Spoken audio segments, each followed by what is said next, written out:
اور جس دن شہید ہو رہے تھے اس دن اٹھاؤ مسلمان، اللہ کے رسول پر کیا گزر رہی، اس جہان میں حضور دیکھ رہے سب کچھ.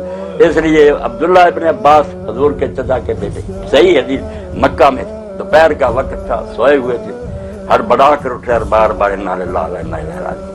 اب کافرے کو کئی مدت ہو گئی تھی، کوئی ذرائع نہیں تھے جس سے خبر ملے کیا بنا.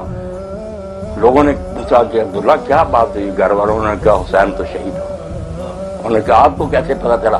پر میں نے حضور کو دیکھا کہ سر مبارک میں مٹی تھی، داڑھی میں مٹی اور ہاتھ میں شیشی تھی خون کی، اور فرماتے تھے شہید تو مقتل حسین علیہ. میں ابھی حسین کی شادگاہ سے آ رہا ہوں، اس لیے واقعی وہ پھر کیسے تاریخ اور دن یاد کر لیا.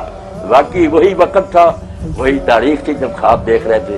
اور یہ نا وہابیوں کے گرو گنٹال شاہ اسماعیل نے لکھا تذکیر القرآن میں کہ یزید پلید کے حکم سے اس کے کارندوں نے جو کرے امام اور اس کے ساتھیوں سے کیا، اس نے رسول اللہ کی روح کو جھٹا دیا.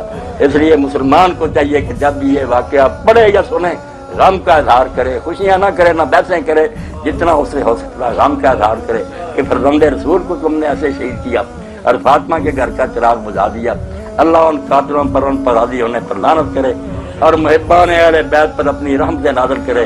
وآخر دعوانا الحمدللہ رب العالمین. یہ شبیلی صاحب میرے بھائی بلا لیتا ہوں، یقین جانے میں یہ کوئی فنکاری کے نہیں کہ مولوی آتے ہیں، نہ، یہ میری روح میں بتا ہوا ہے. جب محرم آتا لوگ کہتے ہیں مولوی صاحب کی مسجد کا رخ کرو، 4 جمعے میرے پیچھے پڑ. میں کہتا ہوں یار میرا جو بگاڑنا بگاڑو. ہم کس طرح زبانیں بند کریں کہ رسول اللہ کے بچے کے ساتھ ظلم ہوا، تم کہتے ہیں مٹی پاؤ. مٹی پانے والے گجراتی تمہیں مبارک کو ہم نہیں مانتے، ہم تو اس کو نمایاں کریں.